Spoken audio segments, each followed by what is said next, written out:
He was a beloved member of our family and the Central Ohio community for more than 3 decades. And today we are honoring the life of former NBC4 anchor Mike Jackson.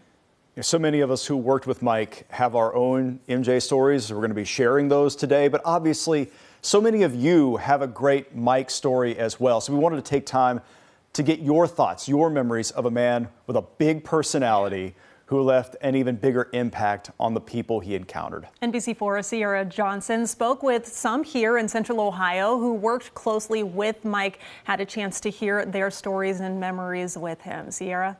Yeah, Jen, these are the stories that really every journalist dreads. You hate to hear of anyone having their life, their journey cut short.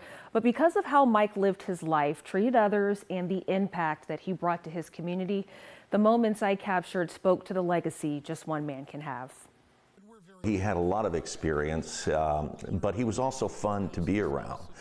He was an inspiration in the newsroom, but he could also have fun. From those who worked with him professionally. There goes a hero.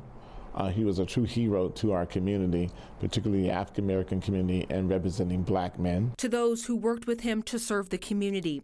The memory and legacy left by journalist, family man, and friend Mike Jackson is one hard to summarize. He was so relatable to the people, and he was a man for the community as well as in the studio. So many lovingly remember his authenticity, exactly the same both on camera and off. We went through a lot of, 9/11, a lot of the events of the day that we were together through. That kind of bonds you a little bit. Serious and reassuring when tragedy struck. He had self-disclosure, so he did not try not to talk about what he had been through. And I think that his voice gave a lot of black men an opportunity to see that it's okay to go to a position to talk about health issues. And vulnerable when facing health issues like Bell palsy. He was a fighter, fighting through that diagnosis and years later the others that would ultimately bring his story, but not his memory, to a close. A man who affected, a man who never forgot his journey and what that meant and how he could inspire others. And that was really just a snapshot of what some of those folks had to say about Mike. I know a lot of us have seen all of the messages come on in social media, and it really just fills your heart with joy knowing that he impacted so many folks. Mm-hmm. Yeah. In so many different ways, right? I think it's the story of Mike is how he connected with people. So obviously those of us who knew him best and worked with him for a long time.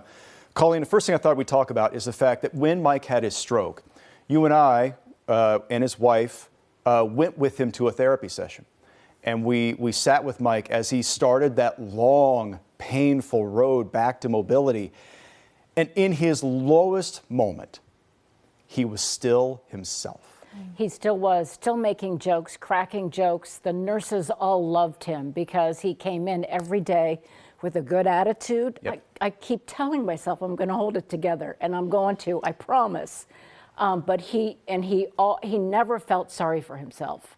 And that's the one thing that I think I admired the most, because I think, I would be complaining to everybody who was listening. And he did not. He never felt sorry for himself, and he always found someone who had it worse than him. Yeah. I remember him telling me that somebody down the hall was paralyzed from the neck down. Yep. And he'd say, I've got it good. Yep. And I'd think, Mike, this is a challenge, and he just lived up to it. I remember I went in to go see him at the rehab facility, and after he'd had a stroke, and I asked him, I go, how you doing, Mike? And he goes, not as bad as you're doing. He goes, your Boilermakers just lost last night. And I was like, what? And he looked at me, and I said, how you feeling? And he goes, I don't want to talk about that. And he goes, I got this new show I've been watching.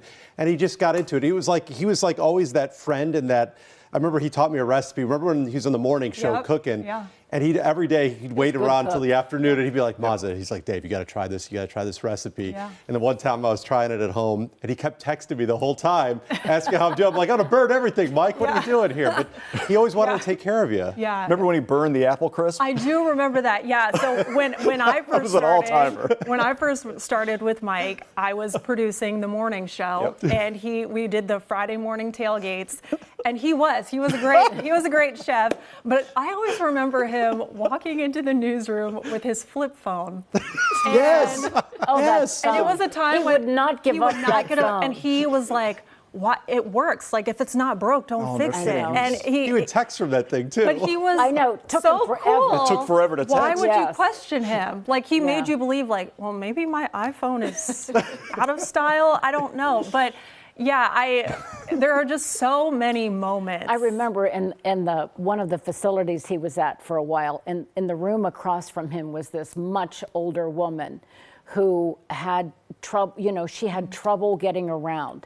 And Mike would say, let's time how long it takes her to get down, Oh my God. to get down to the Sounds like time. Mike. This is perfect. Classic Mike. Well, That was Mike. we have a billion of these stories, and ahead at 5 o'clock and at 6 o'clock, we're going to share very touching and personal moments of a man gone far too soon and a man who made an extraordinary impact on all of us here and all of you. And can I just briefly say thank you for all the lovely messages? We do appreciate it.